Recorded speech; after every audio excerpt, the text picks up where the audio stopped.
Olá, está começando mais uma edição do podcast Verbo Impactar. E hoje eu gostaria de abrir de uma forma diferente, trazendo uma nova conjugação. Eu impacto, tu transformas, ele revoluciona. Isso porque nós trazemos aqui para o debate, para a conversa, Tito Santana, que é fundador da Projetos, uma GovTech que está presente em 20 estados, criador do movimento empreendedor público e do bate-papo terceiro setor. Ele já capacitou mais de 4.000 empreendedores e liderou mais de 400 projetos públicos. E tem mais um detalhe super importante: ele foi reconhecido pela Forbes Under 30, abaixo de 30. Seja muito bem-vindo, Obrigado. Tito. Caramba, Gabi, eu acho que agora eu tenho que te levar para me apresentar em todos os lugares. Mas que bom, obrigado, muito obrigado. Bom estar aqui, né? Esse verbo, na verdade, ele tá presente em todos os meus dias, em todos os meus minutos de existência, de trabalho, de lazer. Então é uma honra enorme estar aqui e aceito esse convite. Inclusive, já digo, nem começamos, mas em outras oportunidades, se tiver para voltar, eu tô disposto, porque isso aqui é um ambiente que para mim é muito confortável e muito bom. Obrigado. Que bom, a casa é sua, então você vai voltar muitas Gratidão. vezes. E essa apresentação se dá porque seu impacto é real e ele é exponencial. Então eu queria começar trazendo um pouco da sua história antes da gente detalhar projetos, os movimentos dos quais você faz parte. E a sua história começa com Núbia Santana, sua mãe, cineasta, Minha mãe. que batalhou tanto aí no audiovisual, que tem tantos projetos, tanta história e enfrentou muitas dificuldades nessa trilha aí para conseguir verbas e realizar os sonhos dela. Como que isso te inspirou? Como que essa história dessa geração matriarcal se conecta com o Tito hoje? Então, atualmente, eu já finalizei o meu livro, né, e o meu primeiro livro, se chama Não Devolvemos Dinheiro, a gente vai falar um pouco sobre isso, como é que esse entra no contexto, mas é um capítulo muito importante de toda a história. É minha mãe, na verdade, porque minha mãe, não foi só minha mãe, ela não é só minha mãe, ela é minha mãe e meu pai, eu não conheço meu pai. Então toda a minha construção como pessoa se deu por conta dela. Aí tudo bem, eu acho que é comum com qualquer pessoa, né? Mas a história da minha mãe ela é muito mais profunda em relação a isso, porque o verbo impactar também esteve muito presente na vida dela. Ela, das Brenas de Pernambuco, como a gente fala, que é o interior do Nordeste, ela passava necessidade demais, não só de fome, às vezes de beber água, e ela teve que mudar, né, toda a linha da vida dela para conseguir prosperar para ela e pelos irmãos também. Ela é a única filha de 7 irmãos, e todo mundo nessa extrema pobreza. Ela decidiu fugir do interior de Pernambuco e, claro, eu tô cortando tudo aqui, né, Tá mas editando. eu tô editando aqui. Ela fugiu do interior de Pernambuco, chegou em Recife, né, e conseguiu se tornar Miss Pernambuco. Então há uma, sabe, tipo assim, um contraste muito grande entre na história dela, e que é muito lindo todo esse movimento, mas eu não vou entrar em tantos detalhes, porque eu queria até depois esticar para ela ser depois, quem sabe, uma convidada que ela tem muito que trazer, Já muita está história. convidada. Eu vou até depois falar para ela, falar: "Ei, mãe".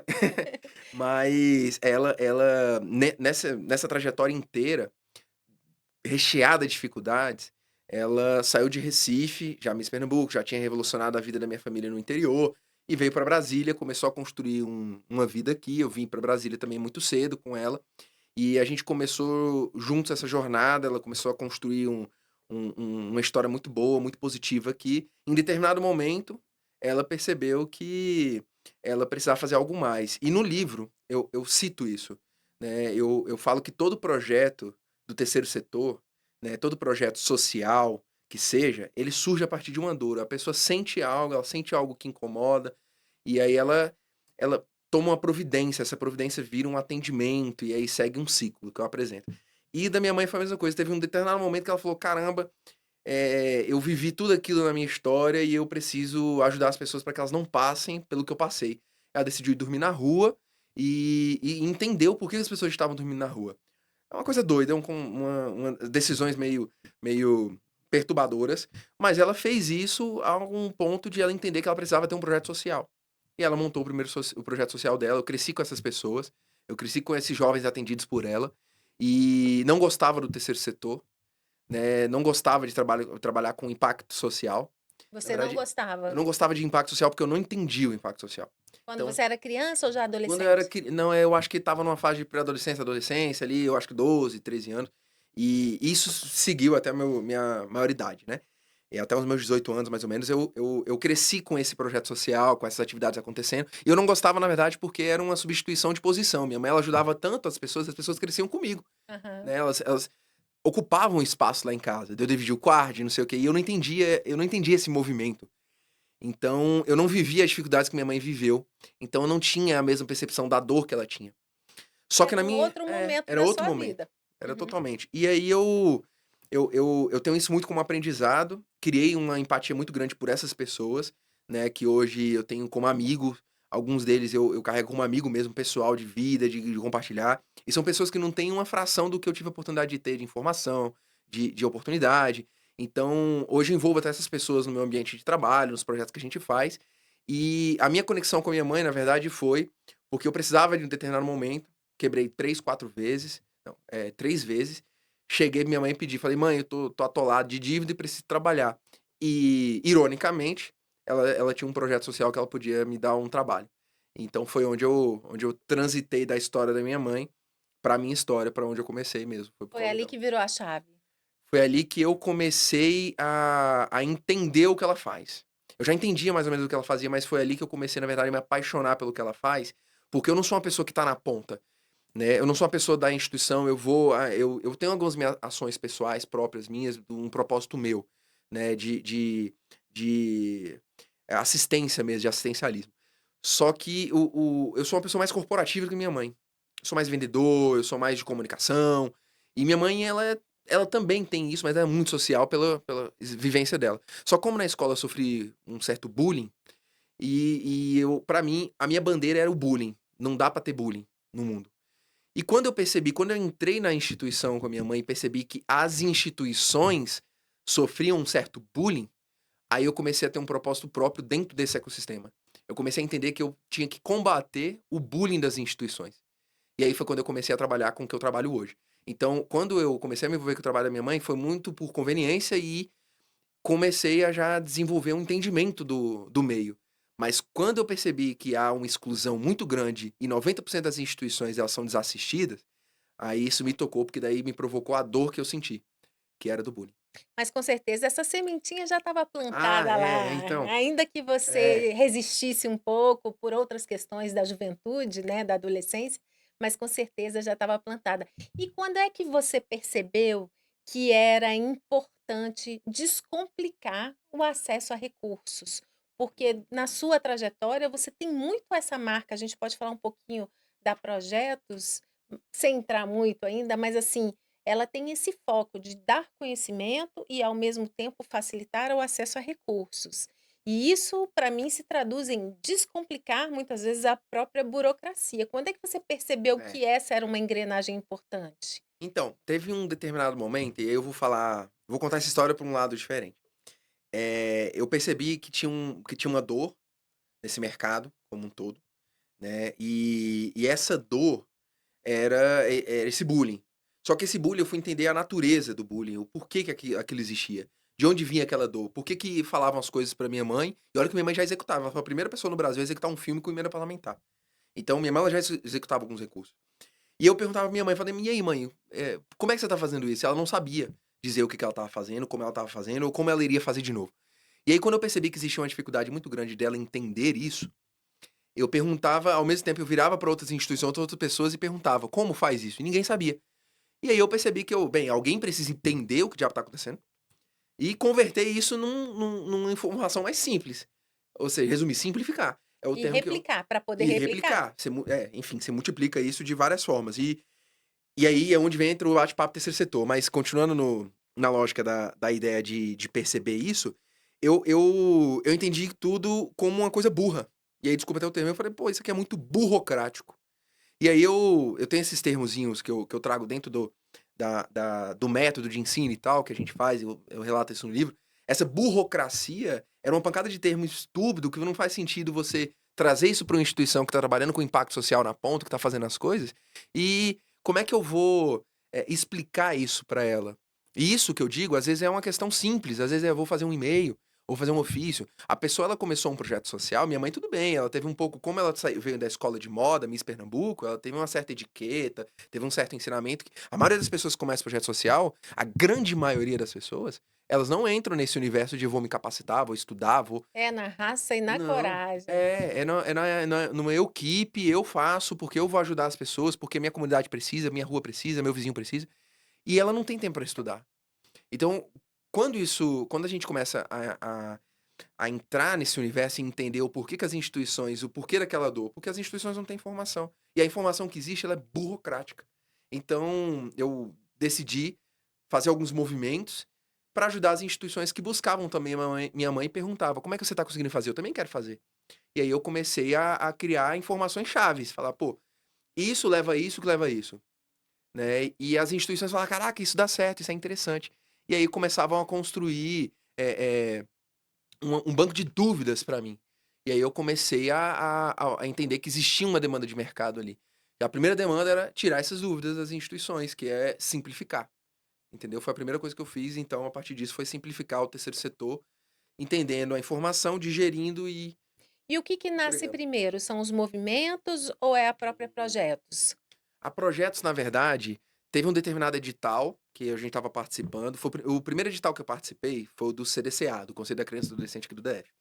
À época, eu não sei hoje, mas à época, até a conselheira do CDCA falou: você é a pessoa mais jovem a aprovar um projeto nesse edital. Eu aprovei um projeto de 1.100.000 reais. Quantos anos você tinha? Eu acho que eu tinha uns 18, 19 ou 20, tá? E a gente aprovou, porque eu já estava trabalhando com a minha mãe nesse sentido. Tava ajudando, tava querendo ganhar um dinheiro, tem uns 10 anos que isso aconteceu. Aprovamos esse projeto, né, em 2016, eu tinha 20 para 21 anos, foi em 2016. Aprovamos esse projeto, eu recebi essa informação de que eu era, e eu falei, pô, ali é legal, eu posso ajudar minha mãe em outros editais. E o meu livro, Não Devolvemos Dinheiro, ele vem numa lógica porque eu já devolvi muito dinheiro. Nesse projeto de 1.100.000, a gente teve que devolver quase 400.000 reais, porque a gente fez errado. Então, tudo que eu ensino às instituições é porque a gente entendeu como faz e ensina de um jeito melhor, né? Mas, enfim, voltando pro espectro. Então, a primeira coisa que surgiu foi essa minha participação com minha mãe em editais. Aí eu passei em um edital específico, eu tinha que fazer algumas oficinas, implementei uma oficina de educação, porque eu dei aula em todas as unidades de internação nesse meio caminho, era um dos projetos da minha mãe, dei aula de empreendedorismo nas unidades de internação, um baita choque de realidade, começava eu tinha 20 anos, conversava com um menino eu tinha 19 anos, conversava com um menino de 12 anos que tinha matado os pais, tinha matado o professor, por motivos fúteis, e isso me deu um choque de realidade muito grande, né? E criei um método, criei um projeto chamado Super Empreendedores. E eu já tinha percorrido isso com esse projeto. Só que nesse determinado edital, o projeto não vingou. E quando ele não vingou, eu falei, eu preciso fazer uma outra atividade, preciso fazer uma outra oficina. E aí eu criei uma oficina chamada Projete, né, Projete-se, que eu ensinava as instituições que tinham as dúvidas e buscavam minha mãe, eu ensinava as instituições a fazer aquilo que minha mãe estava fazendo, que eu estava fazendo com ela. Já o Executar que os tinha projetos. sido validado, você já ensinava. Exato. Então, o primeiro que surgiu foi a metodologia de ensino, né, de simplificar, pegar aquela informação burocrática, digerir e trazer ela mais de forma mais simplificada. E aí eu criei essa oficina, a oficina foi um sucesso, entendi que ali havia um mercado, continuei fazendo algumas abordagens e aí as instituições começavam a me procurar, percebi que existia uma demanda no mercado. Em uma situação específica, que é uma história a termos de contexto bem interessante, que uma instituição me procurou no final da oficina, que já acontecia, terminava a oficina 11 horas da noite, que era de noite. Me procurou no final e falou: "Ó, o deputado fulano, né, tal deputado, disse que se eu mandar até hoje, meia-noite, o projeto pra ele, ele me manda uma emenda." Aí eu falei: "Cara, isso é casca de banana." E aí foi quando eu comecei a falar: existem cascas de banana, as instituições elas vão, como elas são desinformatizadas, a maioria, ela vai para um gabinete, ela vai pra uma secretaria, vai no ministério, vai num deputado, você escuta uma informação e você vota sem nada, com a mão na frente ou atrás. Por quê? Porque a informação que é dada lá, a instituição nem sequer entende. E ela: "Ah, tudo bem, não é o momento pra mim." E não é, às vezes eles jogam informação pra te botar numa cilada. E aí virar pra uma instituição, 2 analfabetos, estavam chegando em Brasília, tinha um trabalho social lindo no Vale do Amanhecer, virar e falar: "Se me mandar até meia-noite um projeto, eu te destino recurso." O que que é isso? É uma casca de banana. Casca de banana que só causa frustração, né? Muito, total. E aí quando eles viraram pra mim e falaram isso, eu falei: "Vai dar certo". Eu peguei o carro, saí correndo, disparado, cheguei tinha terminado esse dia umas 10h30, cheguei umas 11 horas em casa, era de Planaltina para o Guará. Rochei o nó. Cheguei em casa, abri o computador, comecei a digitar, criei um método rápido, não tinha inteligência artificial, não tinha nada nessa época. Comecei a digitar um método rápido, falei: "O que que eu tô fazendo?". Aí eu vinha vendo marketing, tranquei minha faculdade de publicidade e propaganda pra empreender. Enfim, são outras histórias. A gente vai chegar lá. Não, nem precisa, é história pra caramba. E aí eu desenhei esse método 5W2H, respondi as perguntas, fiz o projeto, mexia no FreePic, que eu mexia com muito design, né, da publicidade e propaganda, fiz a capa e mandei, eu falei, meia-noite e 40 eu mandei, eu falei: "Tá aí o projeto". Mandou pra eles, conseguiram R$ 50.000. E aí eu falei: "Cara, primeiro, você só conseguiu 50.000 porque ele não ficou com coragem de te mandar de não te mandar alguma coisa depois da ameaça que ele colocou". E depois eu entendi que ali tinha um mercado. Eu precisava fazer essa semeadura. Quanto que eles me pagaram? Nada. Até porque eu ia receber no êxito.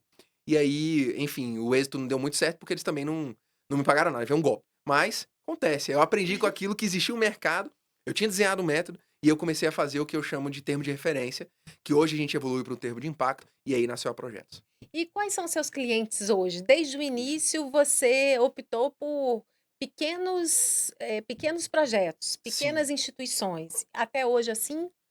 Até hoje, na verdade, eu criei 2 grandes momentos. Eu percebi que a Projetos, ela existe quando a instituição tem dinheiro. Porque é um negócio. Embora social, ele precise funcionar como um negócio. Ele precisa pagar as contas e tem uma série de contexto de negócio. Para atender o meu propósito pessoal, eu criei uma comunidade. E aí eu criei um empreendedor público.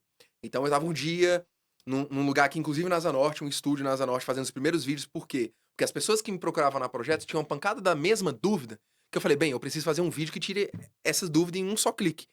Em vez de eu ficar tirando a mesma dúvida para todo mundo. E aí eu criei um canal no YouTube, percebi que havia essa demanda, né? Criei o empreendedor público, um novo contexto. Ninguém diz isso no mundo. Tem um único livro escrito que, na verdade, fala sobre aplicar o empreendedorismo no setor público. Tem nada a ver com o meu método. E aí a gente desenvolveu o empreendedor público. Então, o que eu percebi? A Projetos, ela surge quando há um recurso a ser aplicado, né? Seja de um negócio para fazer um impacto social interno, seja para criar um ISD, a parte S do ISD, que é o social, seja para fazer qualquer coisa nesse sentido, ou seja uma instituição que já tem recurso. Antes disso, eu não posso cobrar a instituição. E aí eu criei a comunidade. A comunidade eu criei formas de me comunicar com essa galera, sem cobrar, e fazer esse termo de impacto para semear. Hoje a Projetos tem clientes exorbitantes em termos de impacto social. Então, aqui em Brasília, nós temos alguns projetos bem interessantes que rodam pelos nossos parceiros, como, por exemplo, a Carreta Reconstruindo Sorrisos, que por ano beneficia mais de 1.000 mulheres com reconstrução orofacial de vítimas de violência doméstica. Então, é um projeto lindo que virou programa de governo, tá virando programa de governo. Castramóvel, 2.000 pets castrados por ano, né? Então, são carretas que a gente toca. No Rio de Janeiro, nós temos vários projetos grandes também. Não sei se você já viu aquela música YMCA, sabe? Aham. Essa música, ela foi criada, a gente tá falando dessa música agora, essa música ela foi criada para uma instituição suíça, que o fundador dessa instituição, ele saiu da instituição, criou a Cruz Vermelha, ganhou 2 prêmios Nobel, e essa instituição hoje, ela é a ACM, ela tá no mundo inteiro. A ACM, que é o YMCA, né, que do português virou ACM, é a Associação dos Moços Cristãos, AMC, alguma coisa assim. Essa instituição, ela tem o maior ativo não fins lucrativos do Brasil. Tem mais de 400 milhões de reais em patrimônio no Brasil e vive em recuperação judicial. Então, ela não é o primeiro e único caso de recuperação judicial no terceiro setor. Onde eu tô querendo chegar? A Projetos, eu não posso ignorar essa instituição. Então, eu tenho uma comunidade que eles participaram dos meus eventos no Rio de Janeiro, gratuitos, entenderam o que eles precisam fazer para poder ressuscitar a instituição, que tem mais só no Rio de Janeiro são mais de 4.000 associados, o que é um absurdo. Associados, pagam para estar na instituição, né? Contribuem com a instituição. Então, eu não posso ignorar a existência. Eles não têm dinheiro para fazer um projeto, mas a Projetos vai lá e apoia em alguns casos específicos. Então, eu tô muito nesse ambiente, eu tô muito de qualquer projeto que você tiver de impacto social, ou então, eu não tenho um projeto, Tito, eu vendo microfone. Isso é política pública. Então, isso pode se tornar um negócio social. Então, eu tô muito nesse ecossistema. Eu tenho do início, do elementar, até o impacto social na ponta mesmo, lá nos confins do norte do Brasil.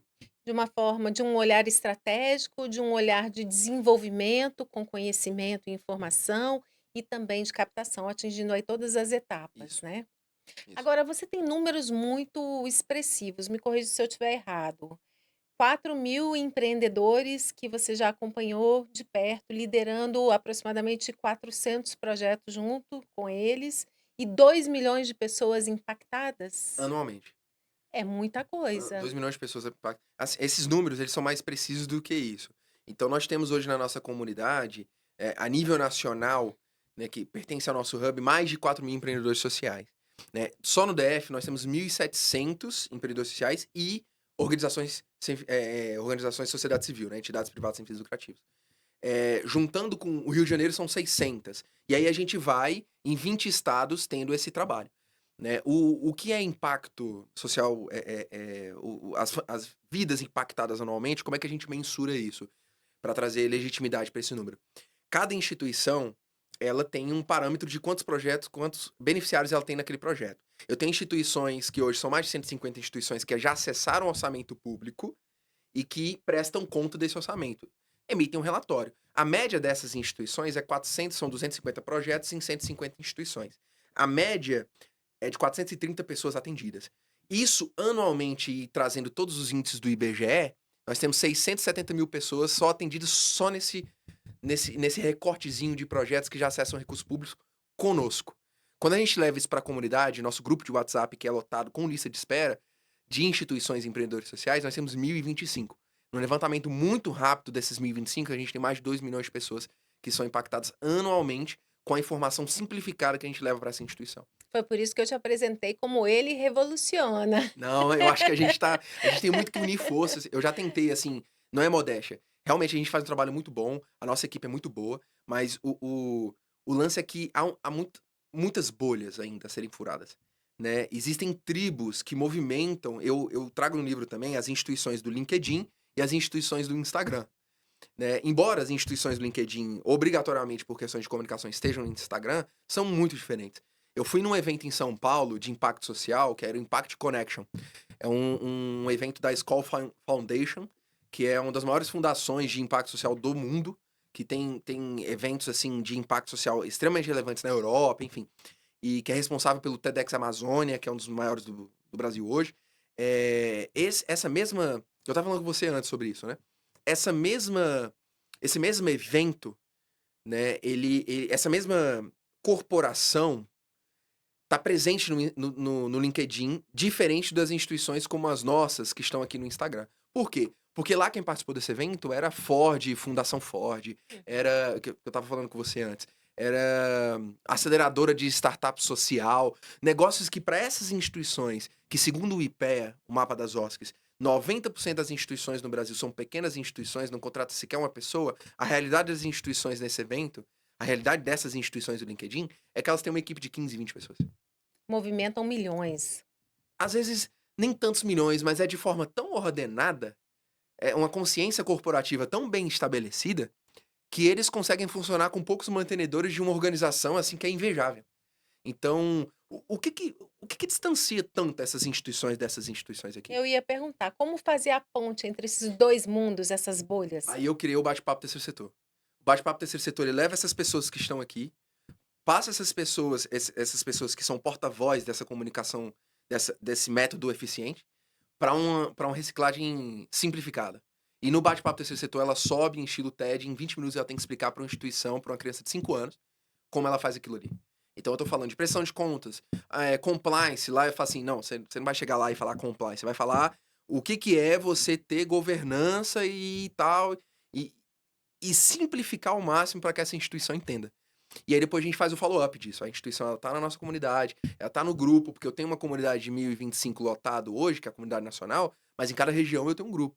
Eu tenho um bate-papo terceiro setor DF, que daí hoje no DF eu desmembro em mais de 20 grupos. Então, Planaltina, quem tá no DF sabe o que eu tô falando. Mas Planaltina tem um grupo, Planaltina de Goiás tem outro grupo.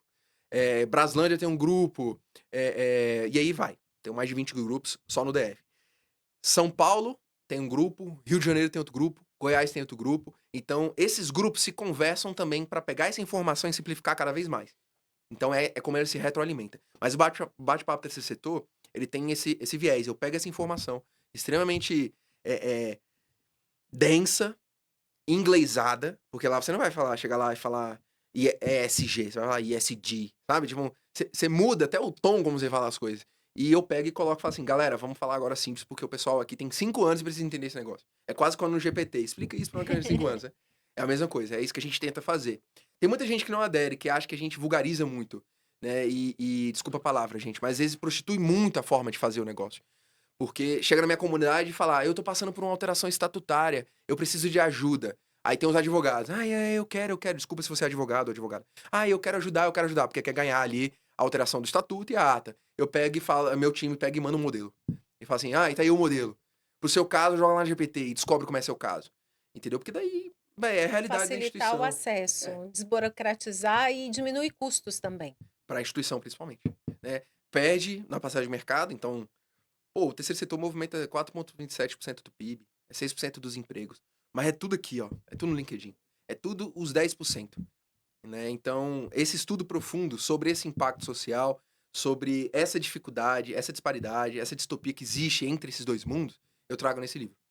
E vamos falar um pouquinho sobre o seu método. Você desenvolveu um método que você mencionou lá no começo da vida adulta, ainda É. meio por acaso, já vivenciando, mas assim, no momento de inspiração. E o que que mudou de lá para cá e o que que você apresenta hoje? Ixi, tudo mudou. O pior é que às vezes a gente acha que a gente constrói uma coisa muito boa e a gente se apaixona pela solução, né? E o bate-papo desse setor, a comunidade, o empreendedor público, o bate-papo desse setor, foi construído muito em torno do meu discurso de simplificação. Então o método é muito isso, é como eu explico isso para uma pessoa de 5 anos, né? E tem algumas diretrizes, pô, não vou usar uma palavra em inglês, etc. Até aí tudo bem. Só que isso só eu tava fazendo. Eu acho que o grande erro que eu fiz até aqui, e eu tenho 4 anos de comunidade, ela surgiu na pandemia, né, para estreitar as pessoas que estavam frustradas, quase que como um movimento de terapia, né, para as instituições. Essa comunidade ela surgiu muito eu tirando essas dúvidas. Se eu tivesse no início reunido as pessoas que eu estou reunindo hoje, né, para conversar sobre como a gente simplifica juntos, eu acho que teria um impacto muito maior hoje.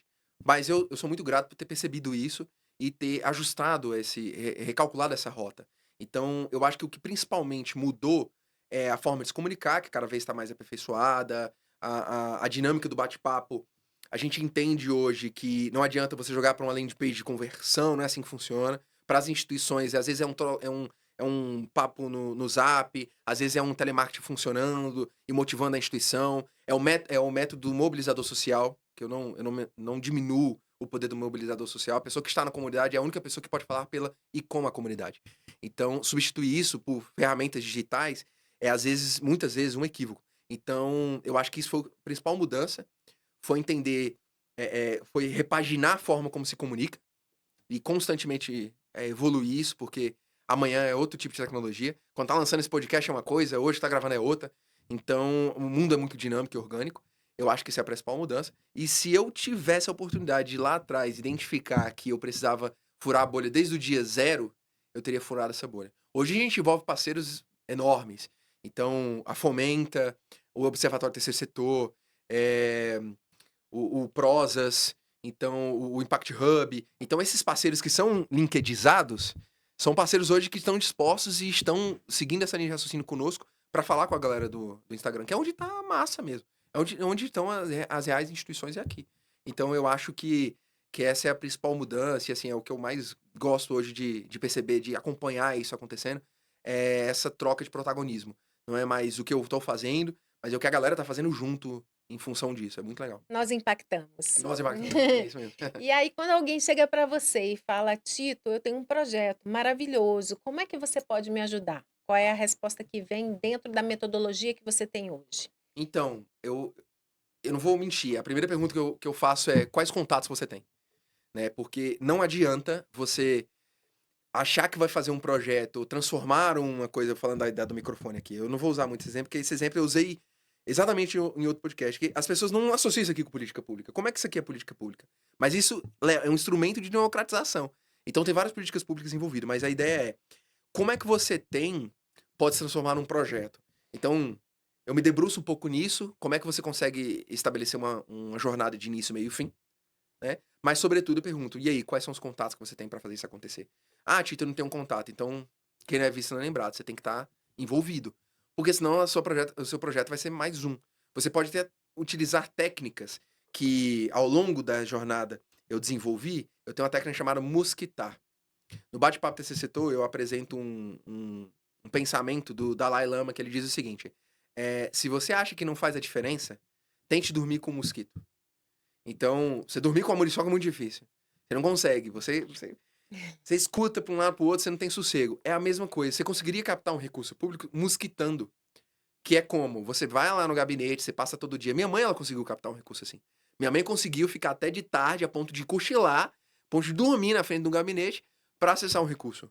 Por várias vezes. Você tem outras estratégias. Eu vou trabalhar com uma pressão emocional, vou levar muita gente no gabinete e vou fazer ele prometer na frente de todo mundo. Tem várias formas de fazer isso acontecer.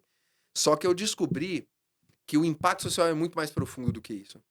Então você precisa das conexões certas para te levar no momento certo, no contexto certo. Porque eu posso ir num gabinete e antes que eu falava, é outra mudança do método. Antes que eu falava, você tem que entrar no gabinete, você tem que vender sua ideia, você tem que sair de lá com alguma coisa. Eu digo, só tem uma única coisa que você tem que sair de lá. É a reunião, é a visita marcada. Você não vai conseguir nenhum recurso no gabinete. Você vai conseguir um recurso quando ele estiver no seu projeto.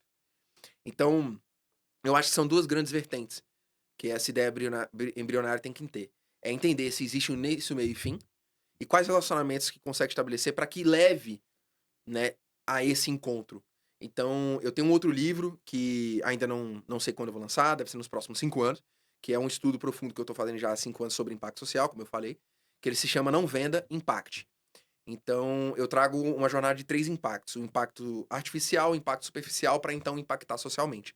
Se você quiser captar qualquer recurso para impactar socialmente, você precisa primeiro impactar artificialmente e superficialmente. Nada daquilo muda a vida da pessoa, de fato, de dentro para fora. Nada daquilo toca no coração da pessoa, no propósito dela. Só que se você chega lá, ela sabendo quem você é, e você lá cativa ela presencialmente da forma como você tem que cativar e leva ela para o seu projeto e lá ela sofre a mudança, ela sofre o impacto social. Então acho que seria essas duas grandes coisas. Seria como aquilo pode ter o início, meio e fim, né, para você fazer de fato um projeto, que esse é o contexto do projeto, e quais os relacionamentos que você tem para te levar para esse momento, E aí você essa desenha energia. esse mapa com a Isso. pessoa? Eu tenho alguns empresários aqui de Brasília que me procuraram nessa necessidade, nesse interesse, né, e boa parte deles bota o dinheiro na frente, e aí eu falo: "Calma aí e tal, não é bem assim", mas é inevitável do mundo dos negócios. Mas quando as instituições me procuram, eu tento conduzir para essa linha de raciocínio. Você tem que estar na internet, velho. O Google oferece para organizações sem fins lucrativos $10.000 por mês. É só você entrar lá no programa, passar pela diligência lá deles, pelo protocolo deles, e você vai ter $10.000 para divulgar o seu trabalho. Então, impactar artificialmente é muito fácil hoje em dia.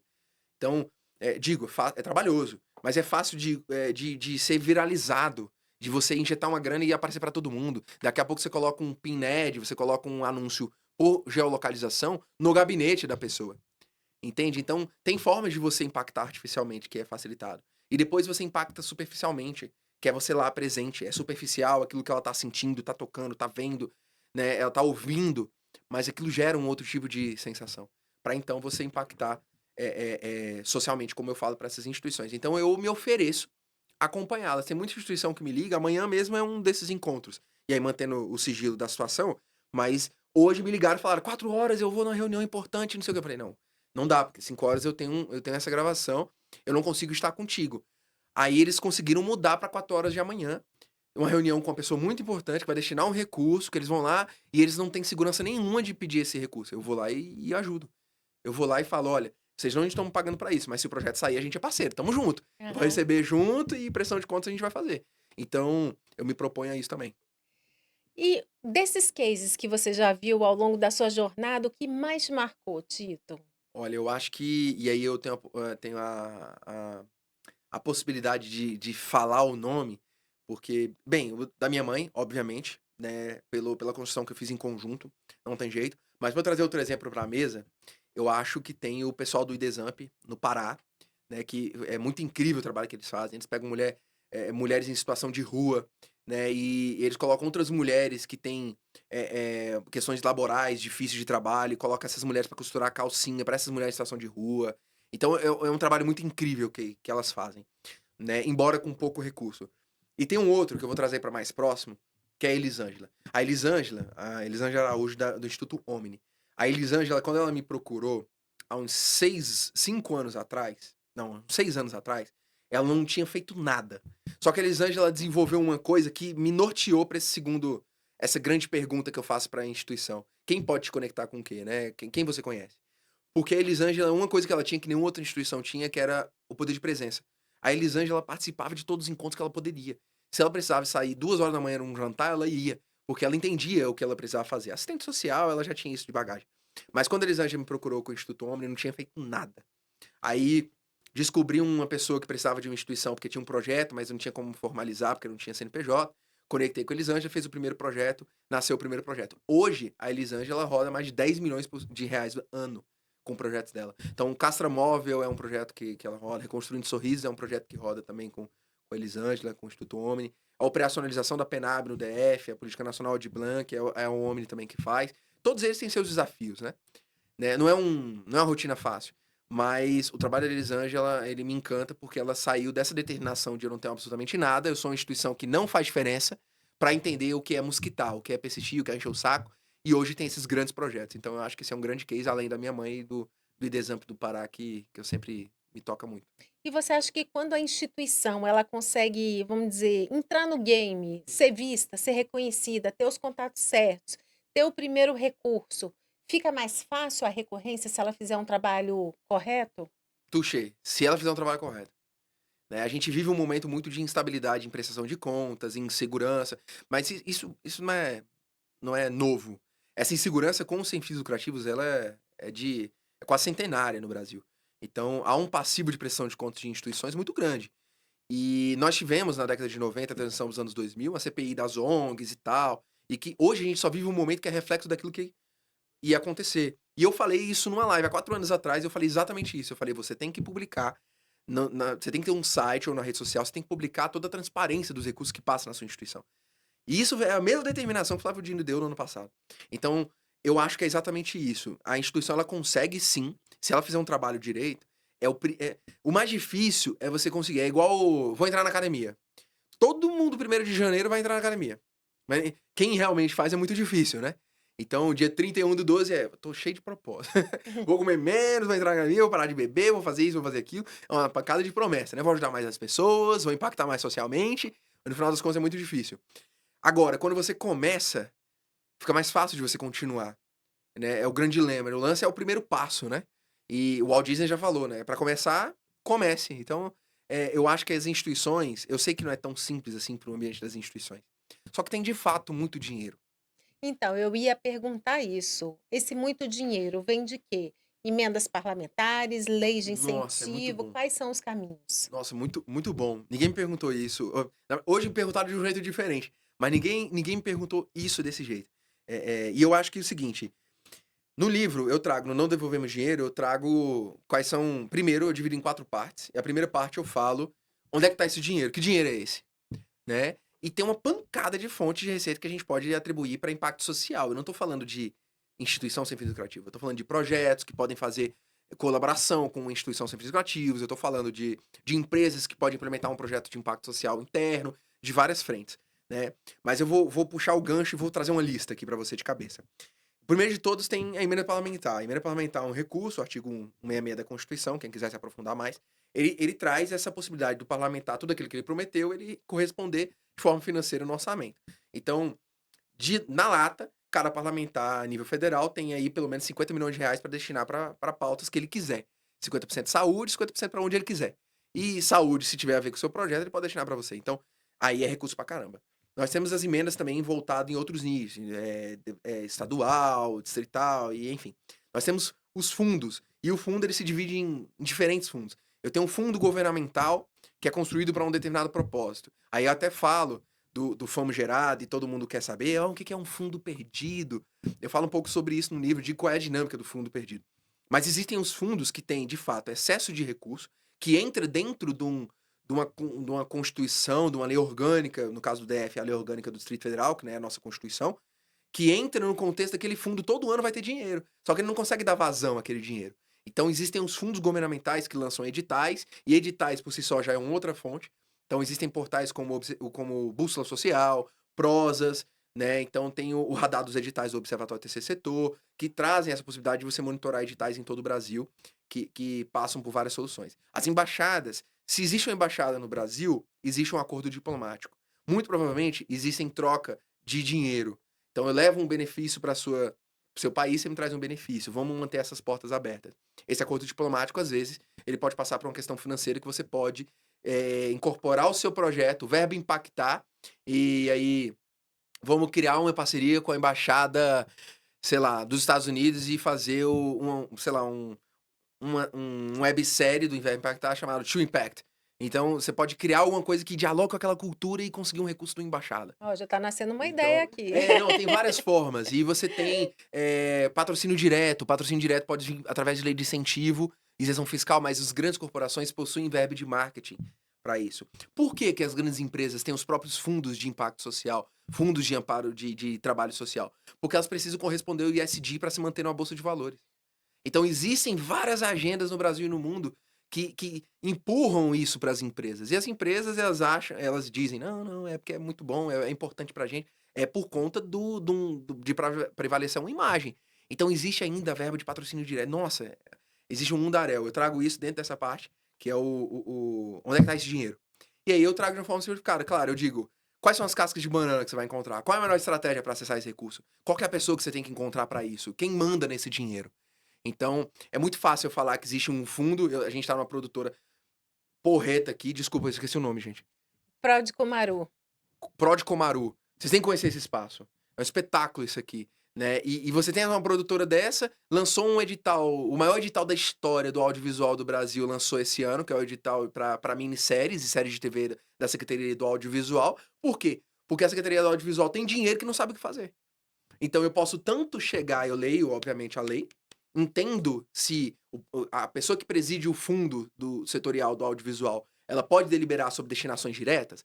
Pode ou não? Não pode. Então ela tem que editalizar. Mas eu consigo conversar e criar essas pontes, né? Não eu específico, eu digo o seu projeto. Consegue criar essas pontes para identificar várias frentes que você pode atuar.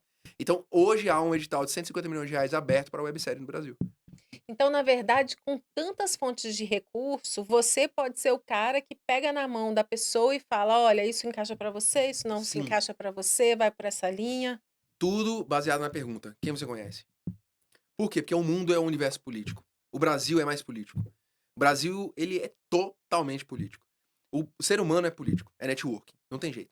Então, não adianta você querer pegar um recurso, tô dando um exemplo, de verba de marketing do BRB, se você não tiver um projeto, que é a primeira pergunta, né? E se você não tiver um relacionamento lá, pelo menos, para te marcar reunião com a parte de marketing do BRB. Então, o que que você diria para as pessoas que ainda têm poucos relacionamentos ou que não se atinaram para isso? Levanta da cadeira e começa a fazer contato Marca a reunião, agora? marca a reunião. Né, começa a fazer, óbvio, formata o seu projeto. Por quê? Porque quando você chegar na hora dessa reunião, você não pode gaguejar e falar: não, qualquer coisa que você mandar eu faço. Ninguém vai mandar. Se fosse você, com seu dinheiro, você mandaria um recurso para uma pessoa que não sabe o que vai fazer com isso? Então você tem que ter um projeto. E eu tenho modelos dentro da minha comunidade gratuitos que eu entrego, que é o termo de impacto, que eu trago os big numbers, que eu estimulo a pessoa a fazer um projeto baseado nos números. Então, você falou dos números, você falou, Tito, tem esses números, são bem legais e tal. Como é que. Por que a gente fala tanto desses números? Porque a gente fez um rastreio, identificou que esses números são absurdos. Eu tenho mais de 20 mil dúvidas tiradas na minha comunidade. E esses números devem ser usados para o projeto de vocês. Você tem que identificar o seu número para você colocar também lá e chamar atenção através deles. Então, tem esse modelo. Criei esse projeto. Rua. Descobre os eventos, joga no Google. Então, joga no Google no celular. Não tem computador, joga no Google no celular.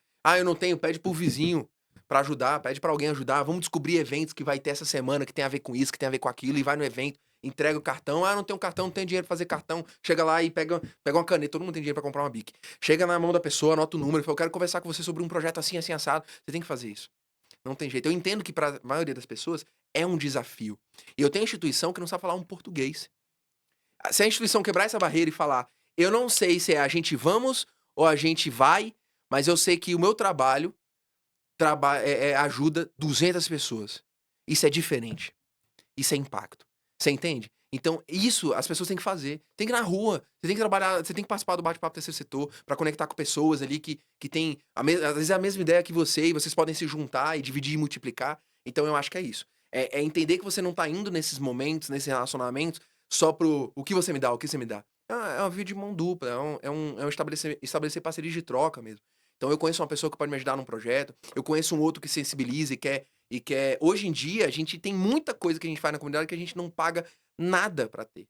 De social media, de por quê? Porque as pessoas entenderam que aquilo é um ambiente legal, bacana, pra se trocar experiência e E todo mundo principalmente vai crescendo vai junto. crescendo junto, entende? Então hoje eu tenho, na minha comunidade, se você jogar lá, tem um edital tal, alguém quer fazer parceria pra escrever, não é mais um empecilho você participar do edital. Só que se você não abre a boca, se você não levanta, se você não tem uma ideia, se você não se exercita em relação a isso, você vai continuar do mesmo jeito. Às vezes a gente ouve algumas pessoas dizendo, até de empresas que têm muito dinheiro, mas ainda tem poucos projetos bons. Até que ponto isso é verdade? Ó, isso é totalmente verdade no universo do LinkedIn. As empresas também no LinkedIn, elas tiveram uma dificuldade de identificar essas pessoas aqui do Instagram. Mas principalmente porque as pessoas do Instagram não passam a segurança administrativa, operacional, para as empresas que estão de olho no LinkedIn. Eu vou te dar um exemplo. No final do meu bate-papo em São Paulo, antes de terminar, uma pessoa me chamou, e aí eu vou preservar o nome da empresa que a gente está conversando. Ela me chamou e falou: Tito, quero conversar com você. Uma pessoa muito bem vestida, bem legal, assim, destoando muito. Como é que fala isso? Distorcendo um pouco do padrão do evento, né? A pessoa tava diferente. Eu falei, caraca, que legal e tal. E aí, vamos conversar. Mudei até a forma de falar, porque, enfim. Aí a pessoa falou: olha, eu represento tal empresa, grande empresa, né? Grande mesmo, internacional, não é brasileira, é mais internacional. E eu sou responsável por todo o investimento social dessa empresa. E sabe o que acontece? Eu não consigo encontrar projetos. Nós temos, pelo menos, de verba direta, 20 milhões de reais por ano para investir em projeto. E eu não consigo dar vazão à metade disso. O maior projeto que eles financiam e é quase todo o dinheiro deles é o Museu do Amanhã. Então, essa empresa virou para mim e falou: não tem projeto. Isso é uma verdade. Mas o que que acontece? Os projetos que chegam para eles, e aí não adianta a gente entender, ah, tem muito dinheiro que não tem projeto. A questão é, o impacto superficial conta muito. Porque, como eu falei, tem o artificial, tem o superficial e tem o impacto social. Você levar uma pessoa dessa empresa, que é o CPF dela que está em jogo, ela vê o seu material e falar: "Ah, que projeto legal. Você na reunião não convence muito. Leva ela num projeto e ela se sensibiliza, ela não vai destinar o dinheiro, porque o superficial ficou falho. Ela não está convencida que você vai conseguir fazer aquele projeto. Ela tem que comprar você, ela tem que Tem, se conectar com o seu CPF. tem. Só que assim, eu trabalhei uma época em marketing multinível, e quem trabalha em marketing multinível, sabe, tem vários preconceitos, né, envolvidos. Mas o marketing multinível ele traz uma coisa muito legal. Duas coisas, na verdade. Um não você já tem. E você tem que percorrer tantos nãos pra conseguir um sim. A mesma coisa é esse lance das reuniões. Quando a gente fala pra levantar e fazer alguma coisa, você tem que falar com as instituições sobre o seu projeto. Você tem que falar com as pessoas sobre o seu projeto. Tem que falar com as empresas sobre o seu projeto. Porque você, cada vez mais, vai estar próximo de explicar ele da forma correta, a ponto de convencer no superficial, e no impacto social não seja ainda pra pessoa decidir. Seja pra pessoa. Não seja pra pessoa pensar, seja pra pessoa decidir sobre. Então, esse caminho ele é muito real. A instituição ela só consegue ter sucesso se ela entende isso. E levanta e começa a fazer alguma coisa. Essa é a real. A gente tá com uma prosa maravilhosa, mas que o tempo tá passando e já estamos mais ou menos caminhando para o fim. E eu queria falar sobre esse reconhecimento da Forbes, Ah, Léo. Under 30, abaixo de 30. O que isso significou para você, você tão jovem, com tanto potencial e com tanto impacto? Olha, a categoria, sobretudo, né, que é de impacto social, terceiro setor e impacto social, ela me toca a mais, porque ninguém em Brasília, e olha que a capital do Brasil havia sido contemplado com essa condecoração, né, com essa homenagem, né. Eu não me indiquei. Então, ou foi uma indicação, né, e embora eu consciente da indicação, eu só nutri de informações do trabalho que eu já faço. E tudo é passado por um processo de validação. Então, isso, assim, inquestionavelmente, abriu muitas portas pra mim, porque as pessoas começaram a ouvir o que eu falo de uma forma diferente. Então, eu tinha um público muito ativo com a sociedade civil organizada, com as instituições. porque eu estava levando uma coisa para elas que era verdade. Então, eu já estava consolidado nesse sentido, tanto que foi a questão da premiação, né, do título. Eu não sei nem como chama, se é uma honraria, enfim. E aí, quando me traz essa a grata surpresa que a gente estava falando, né, quando me vem essa surpresa, quando me vem esse novo semblante, isso me abre portas em uma outra interface, uma interface corporativa, uma interface de que o que está fazendo ali faz a diferença aqui no Brasil e no mundo. Então isso para mim é muito importante, né, para mim, para o time como um todo, é muito importante, porque é uma bússola para isso. Ah, realmente a gente está ali no caminho certo. Existem vários outros títulos, vários outros reconhecimentos que eu acho que são importantes também dentro do contexto projeto. Aquela metodologia é relevante, então isso hoje eu pessoalmente a olhar isso com outros olhos. Então, ó, existem outros prêmios que a gente pode buscar como projeto, como instituição, como associação, como empresa, que são relevantes para fortificar ainda mais essa conversa. É porque o reconhecimento ele valida a sua trajetória. Exato, porque é muito fácil hoje você sentar com uma pessoa, empreendedorismo de palco, você encontra em qualquer canto.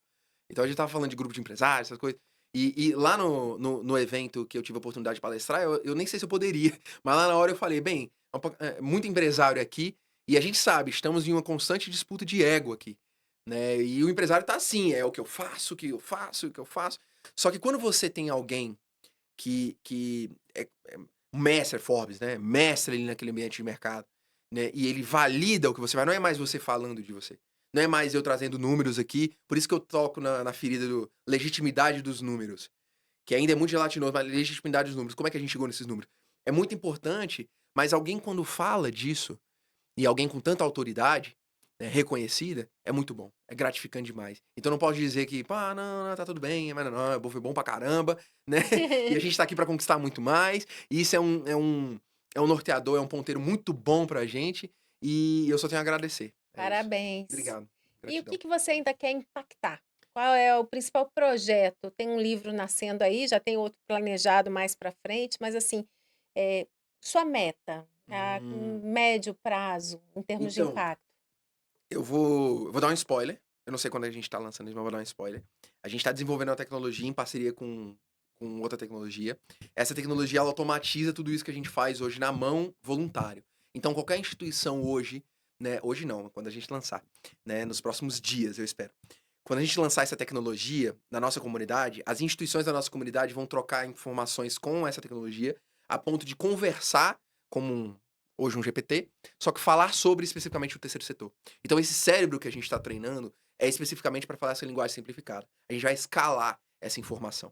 Então eu acho que esse é o meu principal projeto hoje. Claro que eu tenho meu principal projeto pessoal, lançar esse livro, uma baita conquista, né? Então foi um desafio, foi muito difícil a história para chegar até aqui, mas é uma questão pessoal. Se eu fosse falar de tudo que a gente está fazendo, essa tecnologia é revolucionária. Porque eu vou escalar isso que a gente faz. Se a gente já simplifica num ecossistema tão pequenininho, já tem um impacto tão grande, se a gente conseguisse, e o que a gente está conseguindo hoje, ter uma tecnologia que levasse essa informação simplificada, personalizada, porque cada instituição fala de um jeito. Eu tenho instituição que usa o WhatsApp por conveniência, mas só manda um áudio. Não, a pessoa não consegue escrever, não enxerga e não sabe escrever. Essa tecnologia interpretar esse áudio, responder em áudio e falar: "Então, você tem que marcar se você quer, prosperar o café da manhã da igreja, com as pessoas que estão em situação de rua e tal, você quer fazer isso, quer fazer a sopa da noite, eu acho que era legal, ó, eu vi aqui na localização que você tá, aquele restaurante que tem na esquina, vamos fazer um projeto específico para aquele restaurante?" Aí lá: "Ah, vamos, aquele restaurante eu conheço, o dono é fulano. Eu já fui lá, já comi e tal, mas ele é muito caro, não vou conseguir fazer." E aí a tecnologia começa a desenvolver isso, cria o projeto, baixa aí esse negócio, já tem um termo de impacto para o projeto, e já tem um plano de captação. Você vai chegar lá e vai falar isso, vai falar aquilo, vai falar assado. Vai lá, me conta como foi. Descentraliza e amplifica. Nossa, demais. Então, essa interação que hoje a gente precisa entender o contexto, que a tecnologia faz muito rápido. Eu pego a localização, eu sei os restaurantes, eu pego no Google, eu vejo onde é que estão os lugares. Você quer fazer, então, um café da manhã, uma sopa para pessoas em situação de rua na sua igreja? Quem é que poderia apoiar? Já tem alguém que te apoia? Ele já fala, então é isso que você vai levar, essa é a contrapartida. Vamos montar um banner, ó, tem uma gráfica aqui. Pergunta se eles podem fazer social. Esse acompanhamento em escala e que onipresente, no mesmo instante, fazendo com várias instituições, eu acho que isso aí É Vai ser outro um nível. pulo do É outro gato. nível.